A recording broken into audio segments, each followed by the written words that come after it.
Welcome to the Low Carb Athlete Podcast, where we focus on discussing topics to help you burn fat, optimize health, and improve performance in life and sports. Transform the whole you from the inside out with the holistic method. Let's dive in. Here's your host, Debbie Potts. Hey, it's Debbie, and I just wanted to share with you a new device I have discovered. It is called BioSense. It helps me figure out if I am burning fat or carbohydrates for fuel. And this allows me to determine, am I needing to eat more carbs, more fat, whatever works for me, matching my fueling with my training and working on nutritional ketosis, but also metabolic flexibility that some days I want to be out of ketosis. So I can use this device without pricking my finger. It's a breath test, and it is super simple. And you do not need to pay any monthly membership fees. So BioSense helps you determine your fat burn and gives you information on how your diet and exercise impact your ability to metabolize fat and how to get into that fat burning state as well as out of it. So some of you might know that we don't need to be in nutritional ketosis 24/7. We want to be in and out of it. So check out BioSense, save with our coupon code LOWCARB20 to get $20 off your purchase.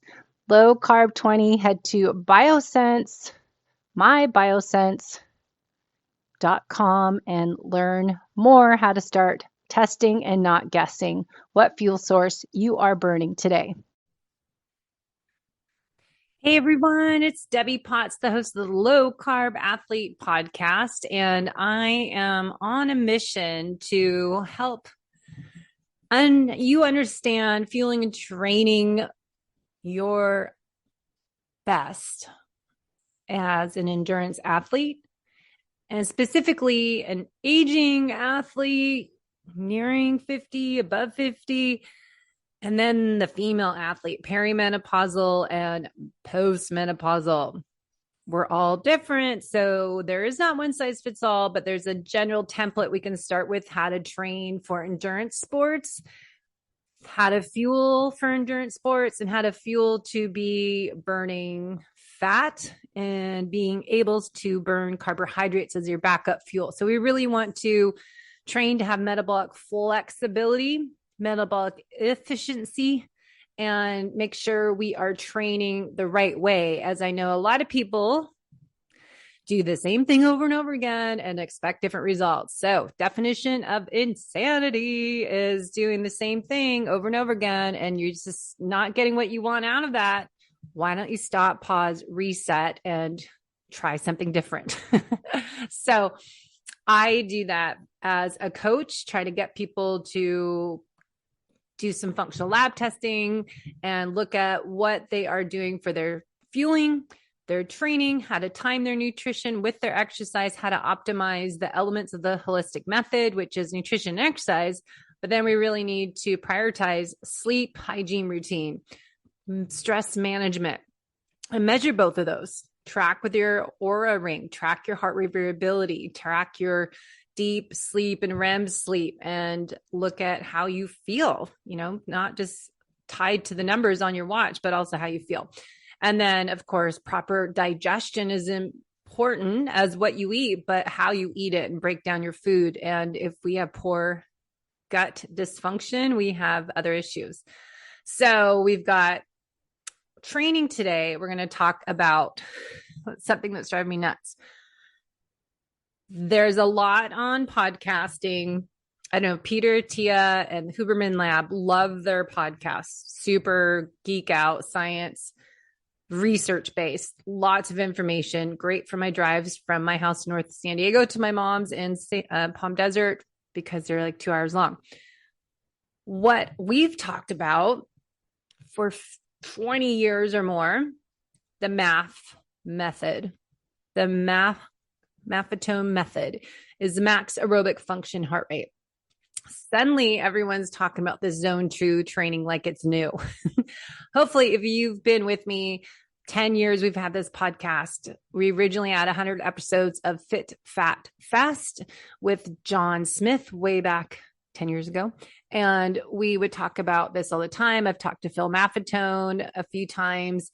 And I actually trained with Sally Edwards, learned heart zone training way back when, 25 years ago, and did heart zone trainings for people and helped with creating programs based in heart rate. Then in 2005, I started doing metabolic testing cart.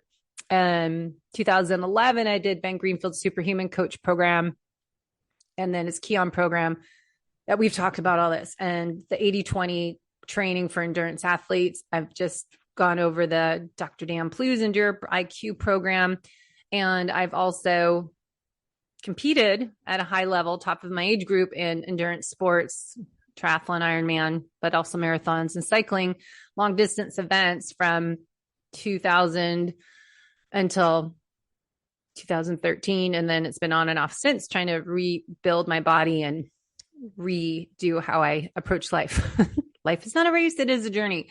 So I just want to revisit the MAF method. So if you're watching my YouTube channel, the Low Carb Athlete podcast, you'll be able to see these slides that I like to use just for visual cues for myself and guide me in my conversation with you. If you're listening audio version, I'll read out what I see on the screen and think about, and then put it on show notes. If you go to debbiepotts.net under podcast show notes, you'll find that about the 80-20 method on this episode. Now, the MAF method. Now, I trained with Mark Allen. I was in their Ironman elite team back in 2004 and was training with Mark Allen, where we use the MAF method, trained by heart rate. We create that base and then train. If you did a metabolic testing cart, I would use my heart rate from that, create a bigger base, and then work on speed work, eventually 20% of the time, to improve my speed and performance, and work on continuing to improve that ceiling where my anaerobic threshold was, or where the metabolic crossover point is. So just to review, the MAF method is 180 minus your age, and it's max aerobic function. Monitoring the heart rate can help individuals personalize their aerobic fitness program and objectively measure progress. Simple and practical measure of metabolic activity, intensity, and stress. Heart rate use is recommended and used by health practitioners, coaches, athletes, and including beginners and those in rehab. Now, MAF, max aerobic function heart rate, is determined the 180 formula. You can check out philmaffetone.com/MAF/180/personalizing exercise heart rate to learn what your MAF ranges are. So for example, 180 minus your age. If you're 50 years old, you're going to go 180 minus 50. So your max aerobic function is 130 heart rate.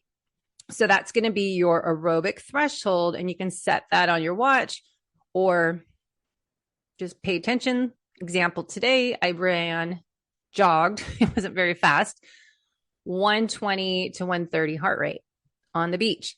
And it was amazing. It was sun was rising. It was a beautiful morning. Now, yesterday I did hill repeats, 1 minute hard hill repeats on Torrey Pines at the end of my workout. And I did some 30-second sprints before that. Now, since I did hard as I could yesterday, today is easy. I go by my heart rate, max aerobic function heart rate.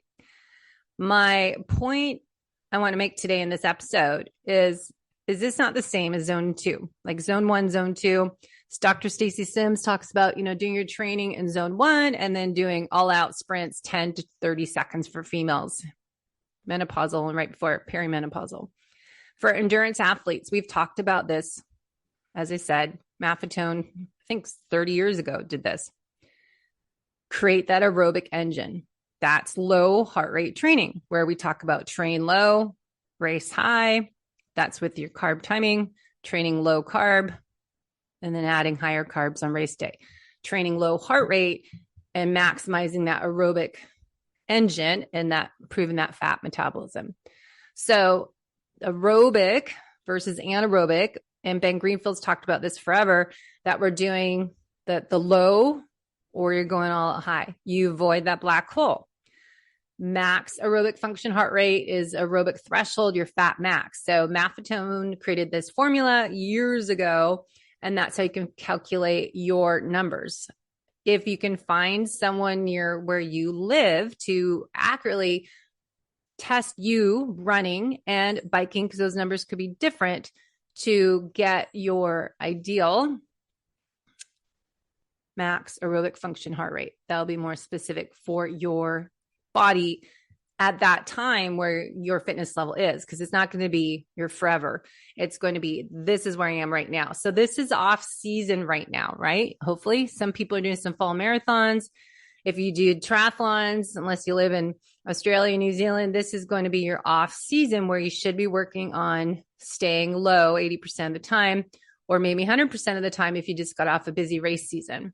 And then we add in short speed work. So the Goldilocks effect, low intensity training benefits. We want a little bit of everything, not too much of it, not too little, just the right amount for you, which is everything I find is a Goldilocks effect. So finding that right amount for you is what you do working with a coach. And we have the ability to track your recovery and repair, make sure, hey, I need 2 days in between these hard workouts, not one. Let's alternate that hard, easy, hard, and looking at your recovery so you can actually go hard when you need to go hard. Now, the zone 2 workouts that everyone's talking about, Peter, Tia, all these podcasts seems to be zone 2.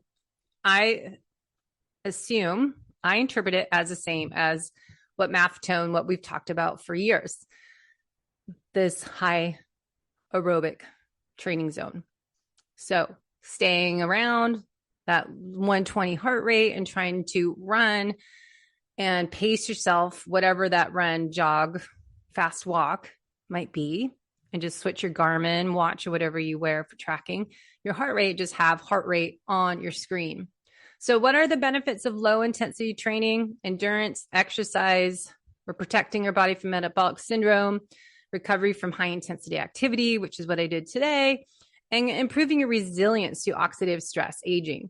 So a lot of athletes, which is kind of my point on this podcast, to be fit and healthy athlete and focus on training yourself for your events and races this year, but your future self, how you're going to be living in 20, 30 years from now, is really essential for these sports that we do. These long distance events are creating stress and oxidative damage on your body. So we really need to prioritize how we recover in between sessions by the way we train and by our supplement, nutrition, and biohacking type of recovery things we can do, like the Normatec boots and infrared, hot, cold, and all that.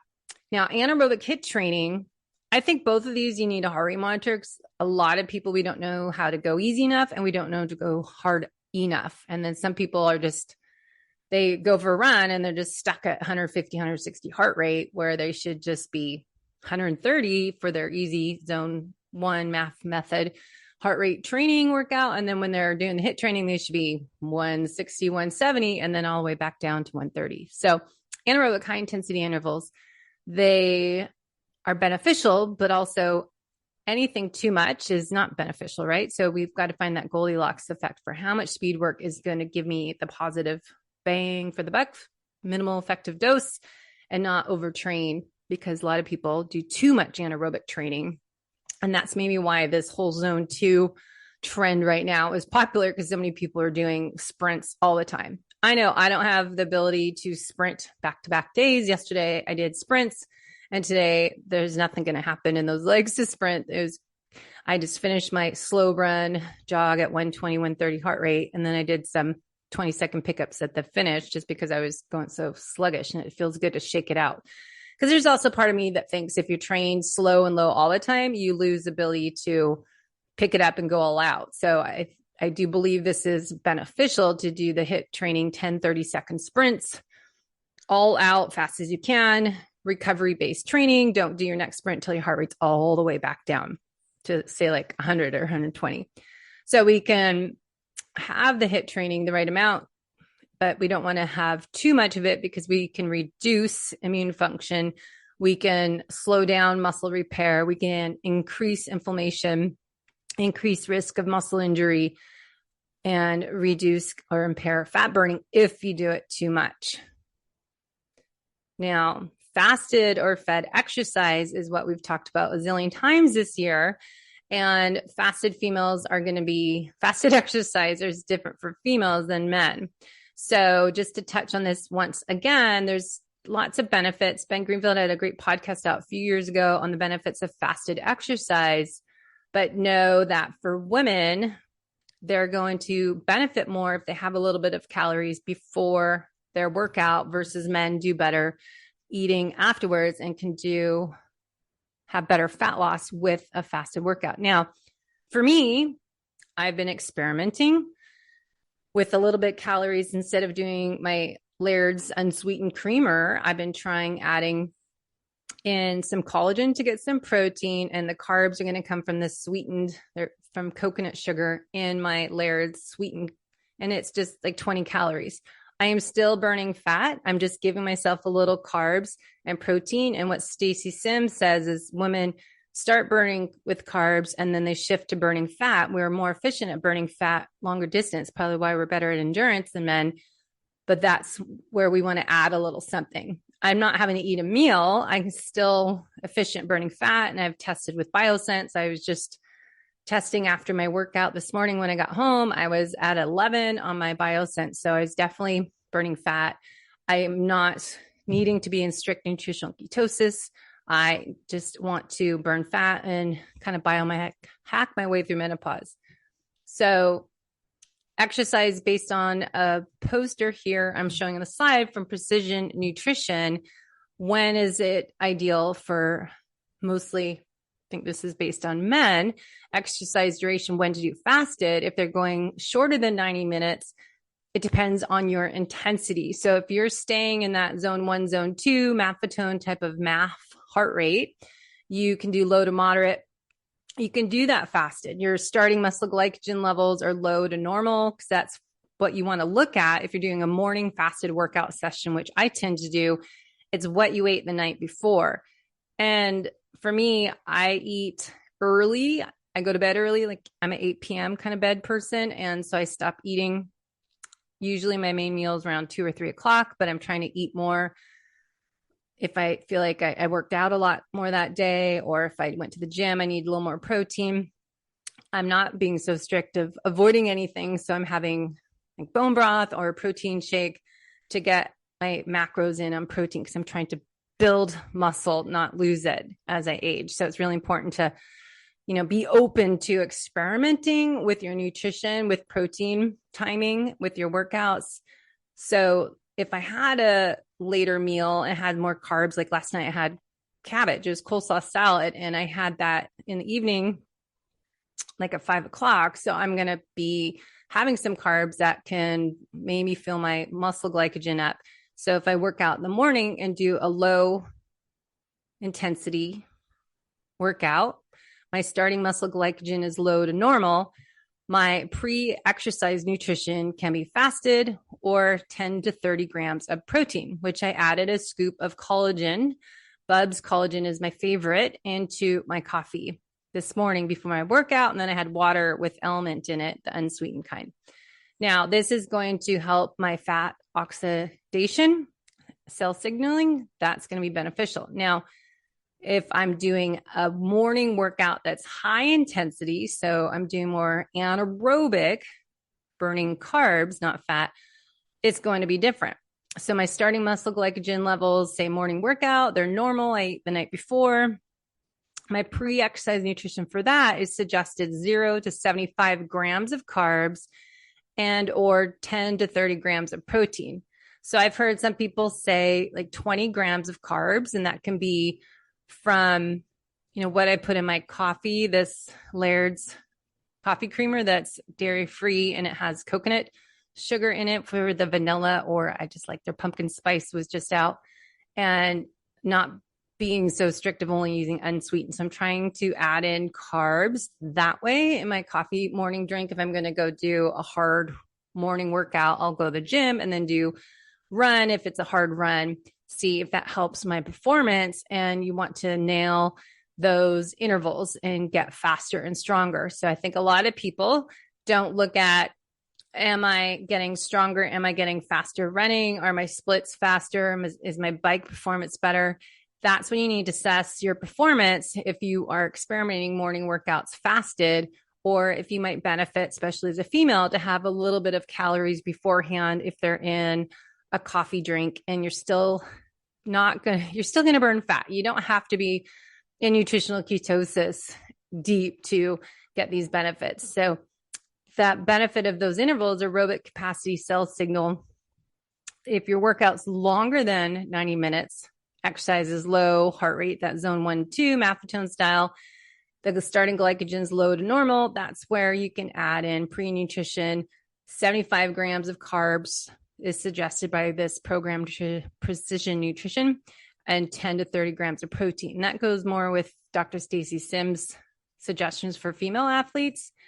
Dan Plews talks about that 20 grams beforehand with some protein. So you can get that from S Fuels with a slow release carbohydrate. You can try UCAN. You can just have, like, Laird's has a new bar that I've been trying out that has a mushroom adaptogens in it. That's just out in Sprouts this week, actually.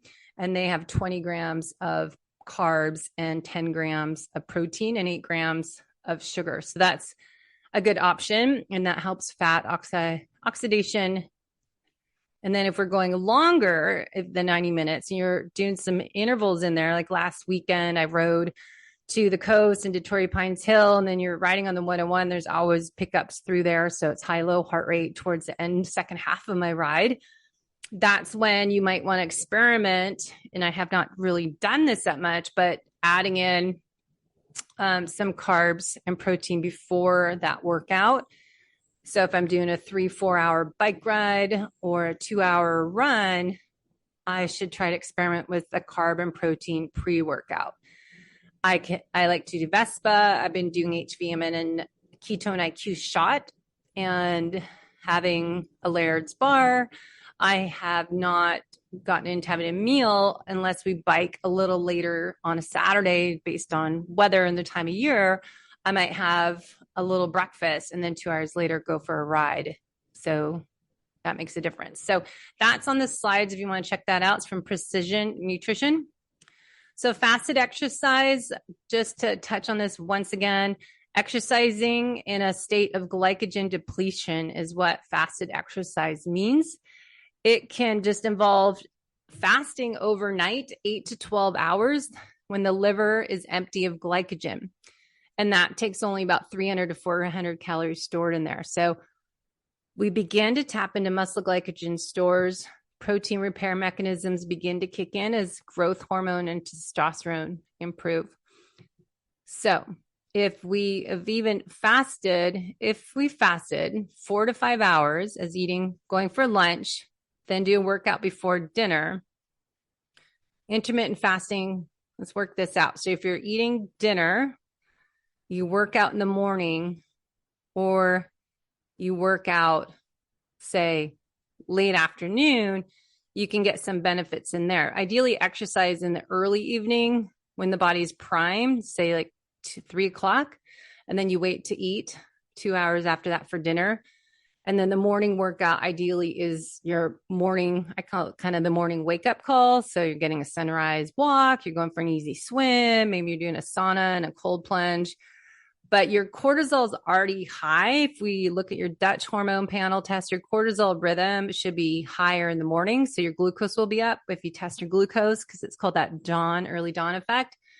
But that's normal. Your cortisol should get up and wake you up, and melatonin should go down. So we can see that circadian rhythm improve if we get that early morning walk and get your eyes out, looking out to the sun, get some sun gazing to kickstart your day and reset your circadian rhythm. So we don't need to activate our sympathetic nervous system with a hard workout in the morning because our cortisol is already elevated naturally. So that's the recommendation. What's based on the recommendation to work out early afternoon when the body is ready to go. And then you wait 2 hours to eat and take advantage of that increase in testosterone and growth hormone from that workout.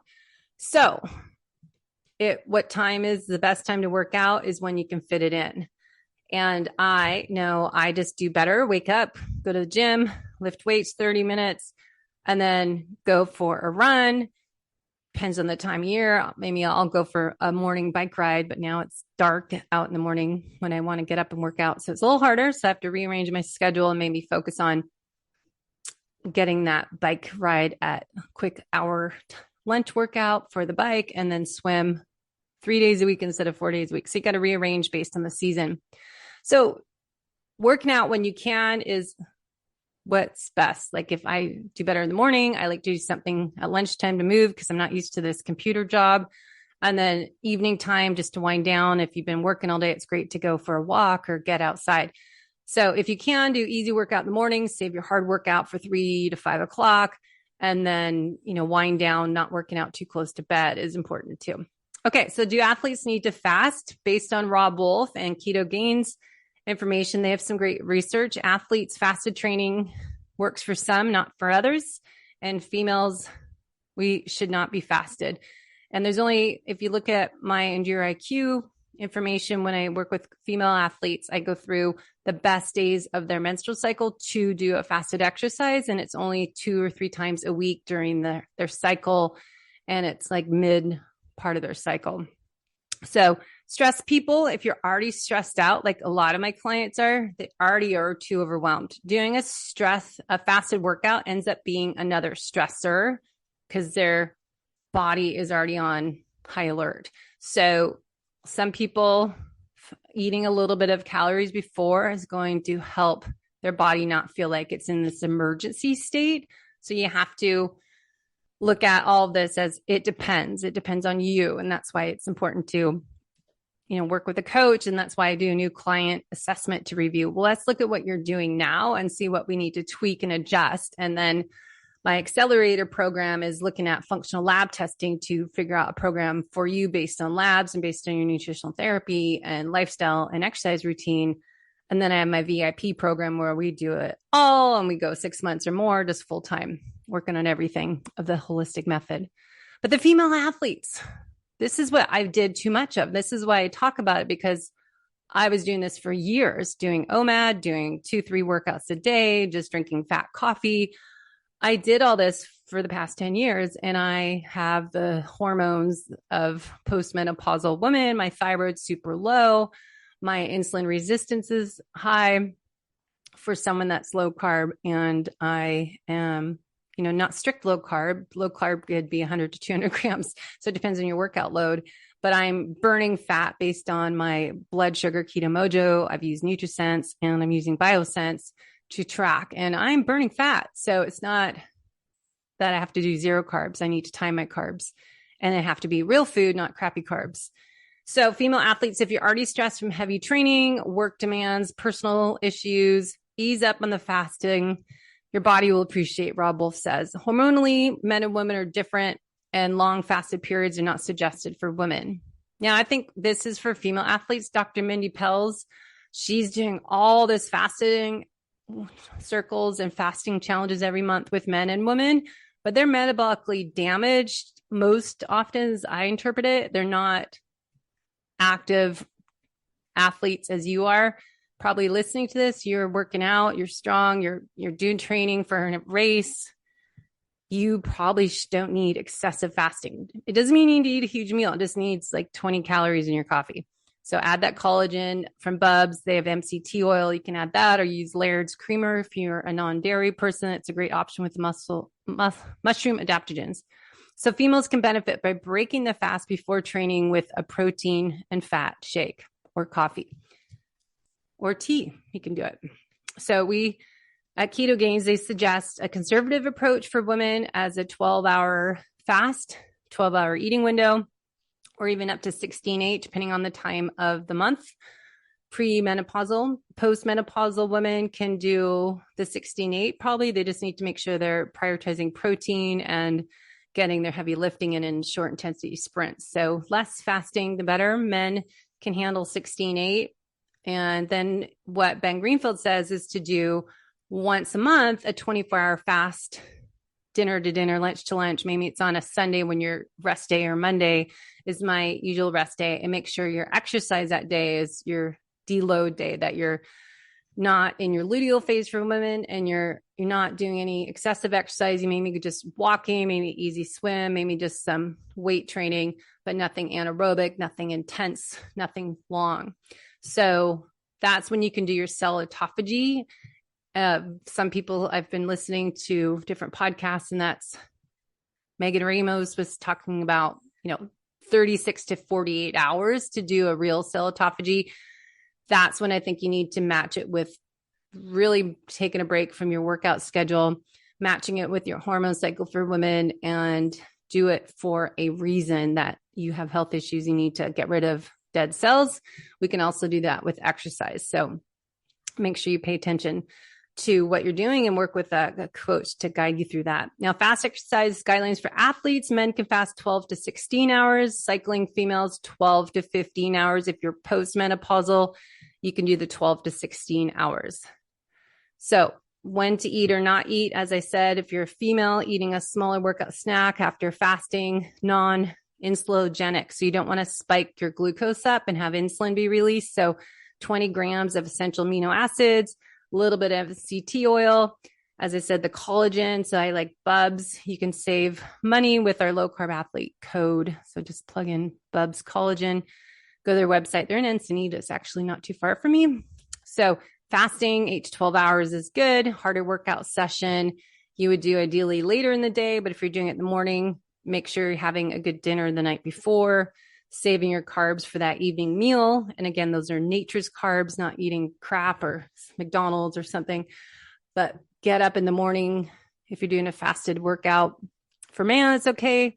Just prioritize your post-workout nutrition, getting that shake or breakfast. Like I just made chaffles and had some salmon that I made yesterday that I had to cook. So I had that salmon today with a couple chaffles. It was pretty good. So chaffles are eggs and shredded cheese made on a little waffle maker. Super good. I haven't made them for a long time. So they tasted amazing. So only if it's going to be a really hard workout, an hour long strength training workout, CrossFit, WOD, something like that, you should just do some calories beforehand. So if you're getting up in the morning, do a hard exercise session, you've been fasting 8 to 12 hours, women, you need to eat a little something. And don't be afraid. You're still going to burn fat. You're just going to improve your performance, improve your strength, improve your speed and power. So just remember that we're still going to be burning fat. It's okay. Because women have this hormone you're going to keep hearing about from me and everybody else talking about this subject, kisspeptin. Women are more sensitive to the men. If kisspeptin hormone is disrupted, the sex hormones are not produced as they should be. If the brain perceives deficiency in nutrients as carbohydrates going too low, or I think in not eating anything, too low in calories, because I tend to do that too. I'm trying to eat more because I'm not hungry and I'm busy and I'm working out and working all day. That it's like I eat one big meal and I'm full.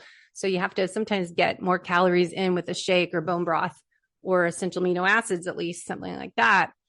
But you can have reduction in kisspeptin stimulation if your brain thinks you have lack of energy. So that negative energy can increase the appetite and reduce sensitivity to insulin. So if you're more hungry and you're insulin sensitive, this is probably what happened to me a few years ago. Is I was doing this fasted exercise way too much and just not hungry and working out and thriving, but my body became insulin resistant. So, which is my own interpretation, because the doctors, unless you do your own lab testing, which this insulin marker on Ulta Labs, by the way, $26. Doctors will not test this until you're diabetic, which is baloney. So get your health care into your own hands, order your own functional labs, work with a coach to interpret the results. So some research shows intermittent fasting may cause impaired glucose intolerance in women, but not in men. So this is why Dr. Sims is against fasted exercise for women, and she's against keto. which I think is, we're more insulin resistant as we get older, and postmenopausal women are more carb sensitive. So we need to go low carb, but she doesn't say keto means maybe 50 grams of carbs. So it depends what your interpretation to be showing some nutritional ketosis. I can eat a lot of carbs and still show nutritional ketosis. So I don't know. It's confusing out there. So fasting for autophagy, just again, Rob Wolf has great tips. I love what he says. Fasting keeps your blood sugar and insulin levels low, but autophagy is strongly linked to longevity. When autophagy is compromised, the risk of degenerative disease rises. Fasting flips this longevity program for free. And that's why Dr. Mindy Pelz is on a mission to get people fasting, because it costs $0. But Rob Wolf says coffee, strength training, and getting some sun, which I do often hear, enhances autophagy. So do some of all these things, but don't rely exclusively on fasting. That's from Rob Wolf, and you can get his free fasting guide ebook on his website. Coffee, strength training, getting in the sun. Who doesn't want that?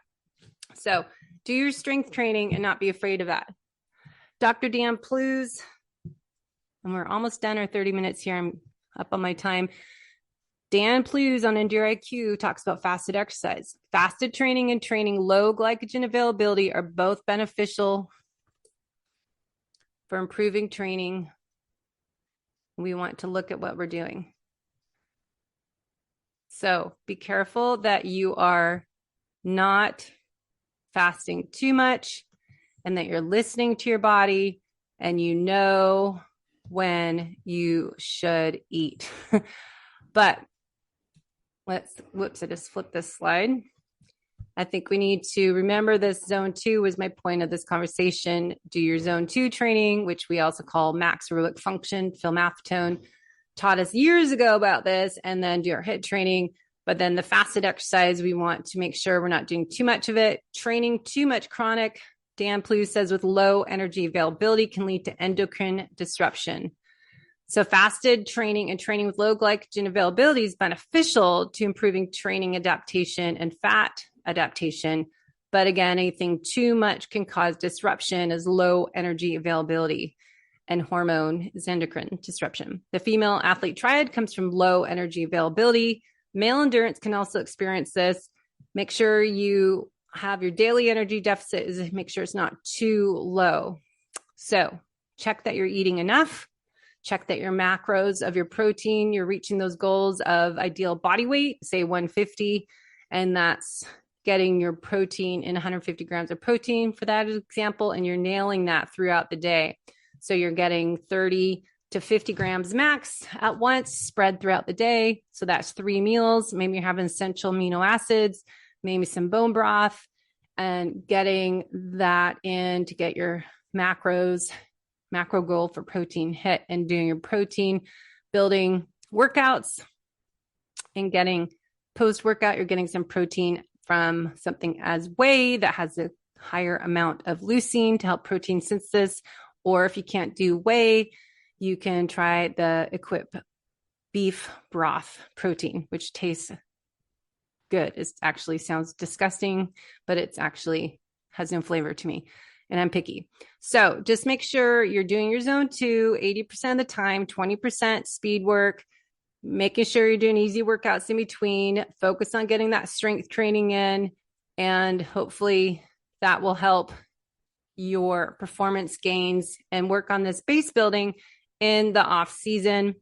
Training fasted versus fed is a big conversation, and making sure you're recovering from the workouts. I think we tend to get into eating too little, and we have this energy flux, negative energy flux. So we're training in low fasted state, and then we're not eating enough, and we're burning fat, but then we're not repairing and rebuilding. So we're more catabolic versus anabolic. And if you're aging athlete and an aging female athlete, pre-post menopausal, we really need to get that protein, because we're fighting that low estrogen and low testosterone. We need to do more heavy lifting, 3 to 6 repetitions, getting say 3 to 5 sets of a couple exercises, and doing that every other day, or lifting 4 days a week. Say it's chest, back, total complex body movements, deadlifts, squats, bench press, stuff like that. Stacy Sims talks about.